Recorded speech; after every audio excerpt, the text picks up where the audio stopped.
and welcome to the Music Minds podcast. My name is Tony Fennell, and joining me is my co-host, John Stone. How are you this fall evening, my friend? Not too bad, Tony. How was your Halloween? Wasn't bad. The kids loved it. Loved it. I've always been a bit of a devil, John, so every day's the same for me, mate. I've got to be honest. Fits right into your motif. Well, you know it. All right. Well, today's episode is called Watching the Watchers, What Your PRO Can and Should Be Doing for You. This is right up your alley, Mr. Stone. Oh, yeah. Here we go. You've toiled away for months writing what you consider to be your masterpiece. And of course, following its completion, you want to protect your latest work, right? I would think. Well, you would think, right? Well, the entertainment business is notorious for its level of skullduggery and deception. And since the dawn of music publishing, there's always been some dodgy manager or agent, or in the worst case scenario, John, a well-connected representative of organized crime. Oh, boy. Willing to take a small cut of a song's royalties in return for services rendered, or in the latter case, not breaking one's legs. All right, so before you go ahead and click that submit button to upload your latest effort onto the many outlets online, or start sending it in an email to your mates, or, as musicians often do, give out a CD to a stranger, it's a good idea to protect your song by copywriting it. We ram this down their throats week in, week out, but it is the truth of the matter, right, John? Oh, absolutely. It's the first thing you should be doing after you write the song. You know it. And look, you know, John, you automatically own the song from the moment you write it down based on the Berne Convention, and John, Yes. You'll explain that later, I'm sure. Oh, yeah. But in the event of a lawsuit, and in particular in the United States, the use of a formal copyright registration is absolutely necessary. The question is, who do you turn to in order to make sure you're protected? Well, the man with me again, John, it's you again. Hopefully you can sort out some of the wheat from the chaff and explain the best way to protect yourself from the people who would try and prize you away from that masterpiece we're talking about. I know it's not as simple as that, John, but can you walk us through the good and the bad when it comes to the process of going through one of the PROs, the performing rights organizations in the United States, to protect your work? Oh, thank you, John. You're welcome, Tony, and thank you. That was a very concise introduction to a very complicated piece of the music industry. It is. I'm actually going to go. I'm going to go to the pub now, and I'll leave you to it. See you all, mate. Yeah, I'll see you in a half an hour.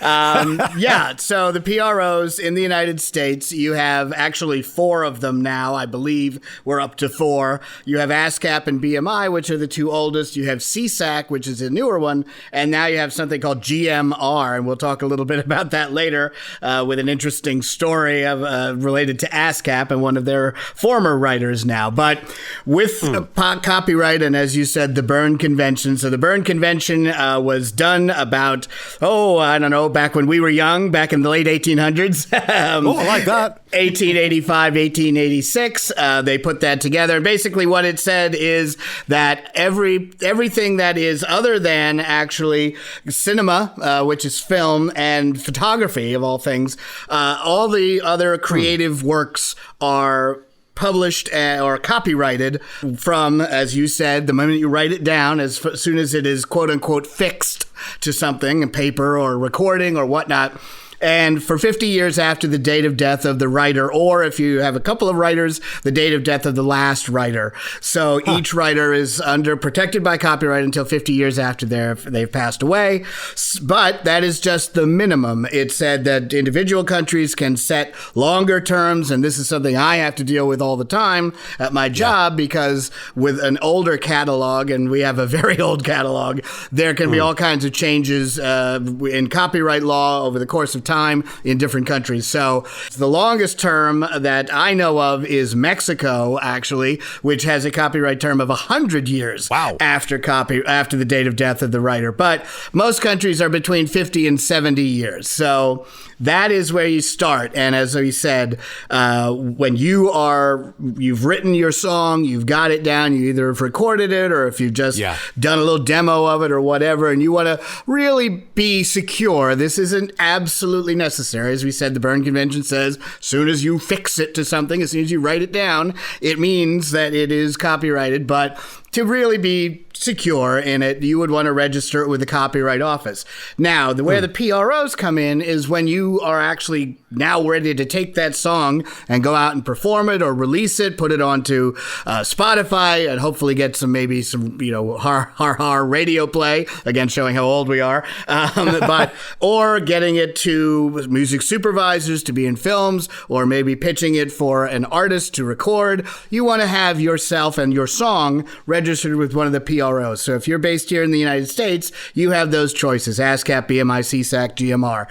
Now, in other countries, it's interesting because the United States is the only one where you actually have a choice. All the other countries of the world, pretty much, for the most part, have one PRO per country. That's right. So you have, in Germany, you have GEMA, it's called. In England, you have PRS and MCPS, which is MCPS is the mechanical side. That's if you want to release an album or a recording of the song. So each country outside the United States basically has one large PRO that handles the entire territory. Spain is a little different. We won't even get into that because there's been a whole scandal going on over there. That's a whole other podcast if we ever want to talk about that. But in the United States, you have a choice of 4. So there's something called the consent decree. And so what the consent decree states is that in particular relates to ASCAP and BMI, both of those agencies, entities, those societies have to basically operate the same way, meaning they have to have basically the same rates, the same licensing structure, et cetera, because it's a non-compete sort of thing. You don't want one outdoing the other. It's, as we call it in the licensing business, most favored nations. Both of them pretty much have to operate under the same set of rules. And CSAC and GMR obviously are going to be into that, but it's ASCAP and BMR are the primary.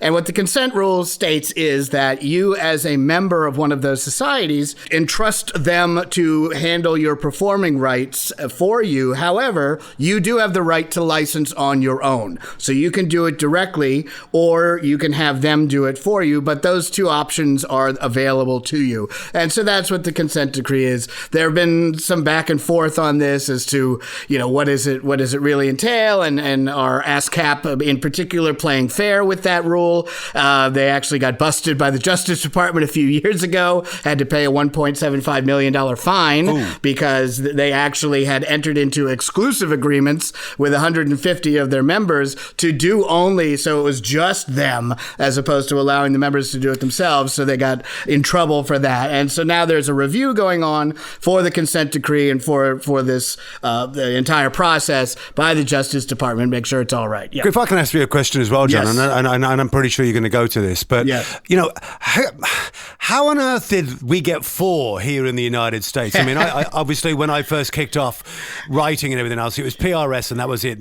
You had 2 agencies basically you had to sign up to in the United Kingdom. Yes. It was PRS, but the Musicians Union, they were brutal. Oh, sure. And it was almost trendy to join the Musicians Union, but there is such a gamut here. I mean, did guys defect from ASCAP and go, we're going to set up BMI and we're going to, how did that work? Yeah, well, ASCAP is 105 years old, and actually the company that I work for, one of the founder of the company was actually one of the people that helped set it up.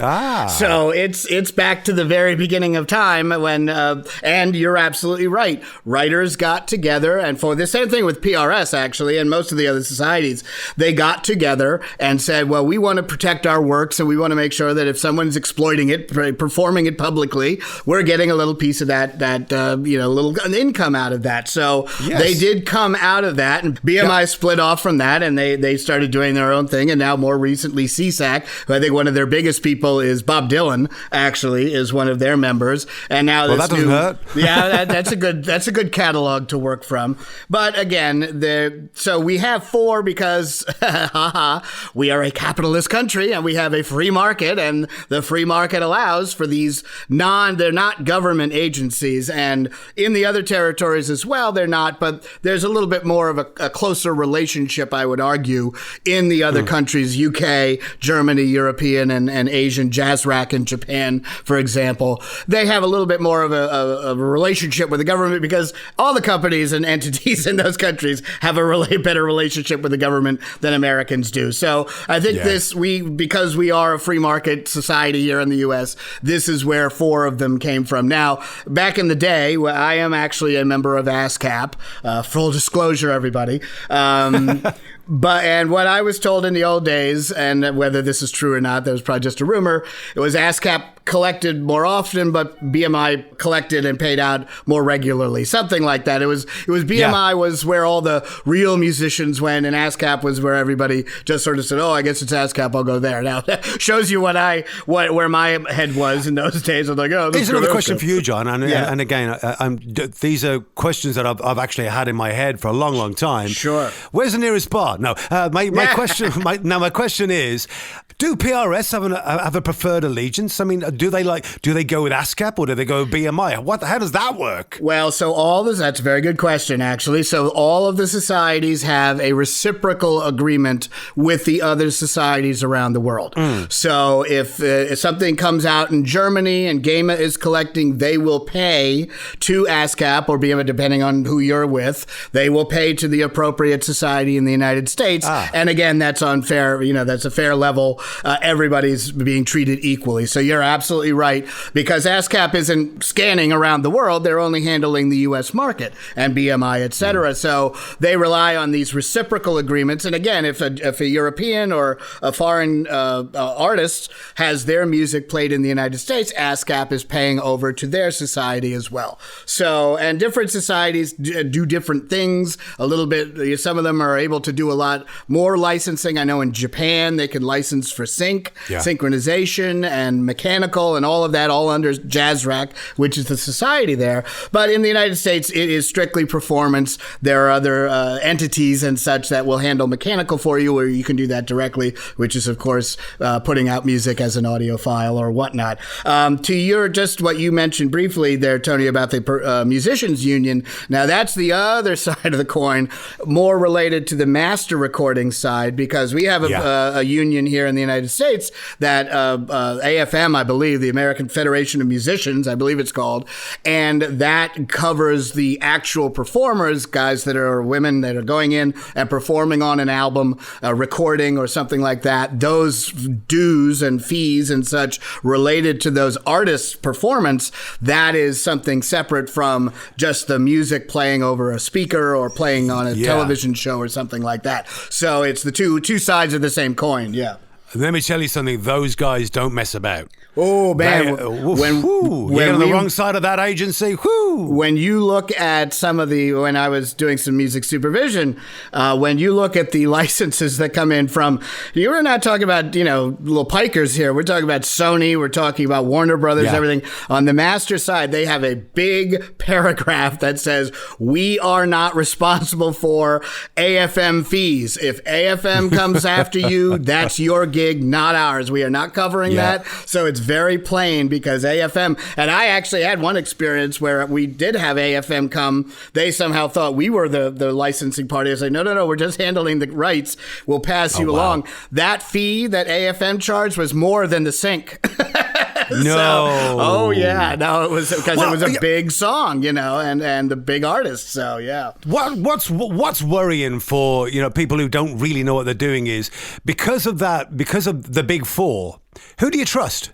I mean, are ASCAP as good as gold?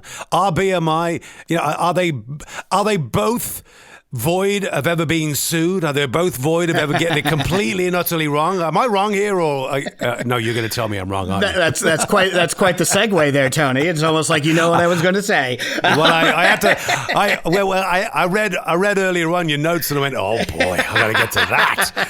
Well, yes, it has happened in the past, and actually, what was sort of the basis of this podcast was an article that I had got shown through work. York. It's a wonderful website. If you really want to get into the nuts and bolts of the music business, it's a website called musicbusinessworldwide.com. And they have articles. They have a podcast. Don't tell Tony. They have all kinds of things going on. A lot of news. It's an aggregator, but also they put out their own content, and they put out some really interesting stuff. So this is a story. We'll do it as quickly as we can so people's eyes and ears don't glaze over. But this is a story of a Grammy-winning country songwriter, a Nashville-based songwriter named Shane McNally. Yeah. And he was a big-time writer for ASCAP. He was a big hit maker, had a lot of songs, was making a lot of money, as we'll see in a moment. And he decided he was going to leave ASCAP and go to this new society, GMR, which actually is a for-profit. Now, that's the other thing. ASCAP, BMI, CSAC, they're nonprofits. But GMR now is delving into the for-profit world, which how that changes the model, we'll be very interested to see. But he decided he was going to leave. And so he's told ASCAP that he was leaving. Well, ASCAP, because of their internal rules, which came as a surprise to Mr. McNally, they kept collecting for his performance for another 2.5 years. Oh, boy. Okay. Wow. And he'd given them notification he had that he was given them out? notification. He said he was moving on to this other organization, and he was going to be leaving them, so they should technically no longer be collecting on his behalf. But because of their rules, they were able to collect for his radio play for 2.5 years following his resignation. Not only that, they stopped. There's something called an audio feature premium credit. So if you're really getting a lot of performance, a lot of money coming in for you, that actually enables you to get a bonus, basically. Wow. And he would co-write with other writers. So the other writers who were still ASCAP, they were continuing to collect this bonus. But they started phasing him out right away. Oh. So first quarter after he left, he had 100% of that bonus. Second quarter, 75. Third quarter, 50.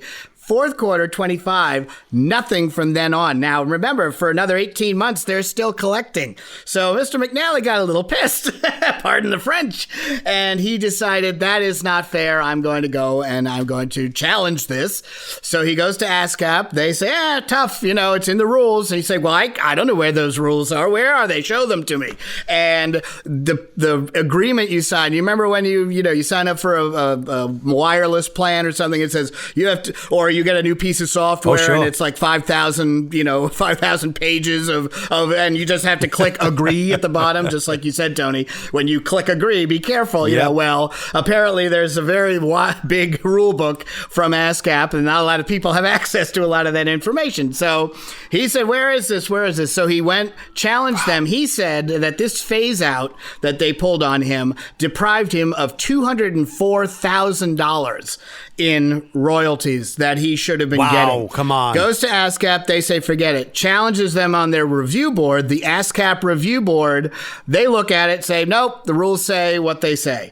So he decides, so everyone thinks, well, that's Good that, Lord. that's over. He's sticks with it because I think I would for 200-something thousand. I'd be pretty PO'd. So that ain't chump change. That is not chump change. Even if you're selling millions of, your songs making millions and stuff, that's something that you should not be willing to just toss off to the side and go, oh, well, better luck next time. So he went to the government. And he filed a complaint, and an arbitration panel took a look at it, and he wound up losing there too. But oh, come on. But this is the kicker. The arbitration panel basically said, yeah, the rules are basically stacked against you here, and it is there. Wow. And even though ASCAP is saying that it's in the rule book and stuff, it really wasn't fair. So recognizing this arbitration board, recognizing that even though ASCAP was technically in the right,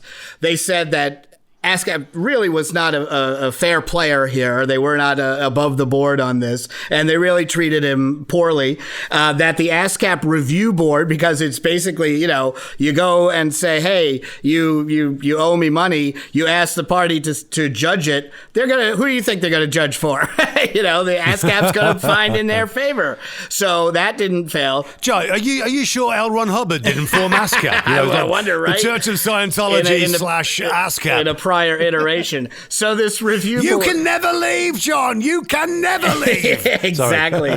This arbitration board found that the costs incurred that needed to be compensated to Mr. McNally were the exact amount that he was owed by ASCAP for this phase out. So they basically said, even though you're not going to win this, we feel that you did get ripped off here, and here they're going to have to still pay you anyway, even though it's not called a judgment or whatnot. So they really found that the whole process here was not transparent. Now, let me just backtrack on this. This is one story about one guy who got into a fight with ASCAP.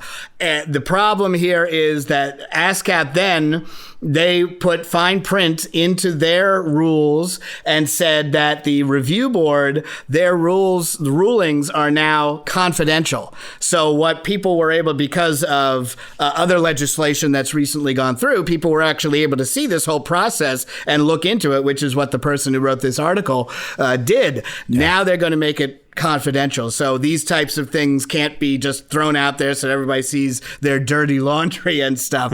So, again, when you look at this and you look at yourself, back to where we started with this conversation, as a writer, as someone who may get published and all of that, you got to know who your partners are, who you're working with, feeling good about it. Now, again, ASCAP, BMI, these are the big ones. They pay out a lot of money. They are artist, writer, centric and publisher centric. But I can tell you from personal experience, it is opaque as heck when you're trying to read. When we do our job, when I'm doing my job in my sync licensing gig, my day job, I am getting cue sheets. We're submitting them to ASCAP. We're able to do that. That's fine. Getting a broadcast schedule for a commercial, and we'll talk about this very briefly in a moment, getting a broadcast schedule for a commercial is very important, because that's literally telling you, if you happen to be lucky enough to get your song used in a commercial, you want to make sure that every single one of those times that commercial plays, you're getting your piece of money. And they weight the different uses, if it's on television, if it's morning or afternoon or prime time or late night. Each of those has a different weight, they call it, and it gives you a credit, and then that credit has a monetary value. So you want to know, hey, if the commercial using my songs playing all through NBC's primetime schedule, I should be getting bank on that. But you want to know that that's happening. So it's so important, when you license something for a television show or a commercial, anything of that sort, you want to make sure you get the cue sheet, and check it and make sure that the cue sheet is correct, that it's giving you the right writer credit, your PRO, if you're with ASCAP or BMI, that's on there correctly. The title of the song is on there correctly, because as we talked about in a previous one, Tony, one podcast, some of these nefarious companies that you were talking about will tag your song, and suddenly somebody else is getting money for your work. That's not fair. And a PRO like ASCAP, it's up to you to tell them, no, that's not right. You have to fix that. Well, here's the thing, John. I mean, it's a massive trust issue, because you're relying on a company that's been around forever, as you say, since the 1800s. Right. But, losing money to those that you trust happens all the time. You only got to look at Billy Joel, 90 million. Sure. His ex-brother-in-law, who was his manager, he was siphoning cash off left, right and centre. Yep. Billy Joel is trusting. And this is, and again, who do you trust? Elton John, 29 million mismanagement. Yeah. You just can't do all of the work all of the time yourself. So you have to designate designate these people, whether it's ASCAP or whether it's management, and you've got to pray to God that they're actually doing their job. And this is no reflection on ASCAP being a bad company, because they take care of an awful lot of artists and are brilliant at it. I mean, we are absolutely going to state the fact that this company does good by most people. Absolutely. Well, and to say right here how big they are and how important they are in this process. Yeah. The first thing when I was doing music supervision work, and even on the publishing side, if I'm looking up who might be a publisher for a particular song, the first place you go is ASCAP, BMI, or CSAC. Because they have a publicly accessible listing on their website. With ASCAP, it's called the ACE database. And you go there, and it gives you the names of the writers, what their affiliations are as far as ASCAP, BMI, or if they're a foreign writer, if it's PRS, they'll be affiliated with them. What percentage is controlled by ASCAP as far as performance is concerned. And they will give you the contact information, if it's available, to be able to reach out to the publisher. They'll tell you who the publisher of that song is and how to reach them. Yeah. So they provide such a critical service for anybody that's in my business and doing both supervision for film and such, because you want to clear a song. You want to go to one of these three and find out just, who we're supposed to reach out to get that permission. We need as artists and companies looking to use our work, they need transparency. We need transparency. Yeah. And let's face it, ASCAP and BMI, they know what they're doing. I mean, John, we could literally go on all night. You do realize that, right? Of course. It's an incredibly complex business, and hopefully we're chipping away at it week after week after week. Well, you are anyway. I'm providing a bit of fluff. Hopefully it's good fluff. But Absolutely. Anyway, look, I want to thank everybody for listening as always today, and don't forget to like and subscribe to our podcast on YouTube, and you can catch all the episodes on iHeartRadio, iTunes, Google Play, Spotify, InTune Radio, and Stitcher. And if you want a little bit more info, check out our website at www.musicmindspodcast.com. John, you're a wealth of knowledge, my friend. Thank you, Tony. And you got it, dude. Thanks as always, mate. And listen, for everybody out there, be good to each other, and we'll see you next time. All right.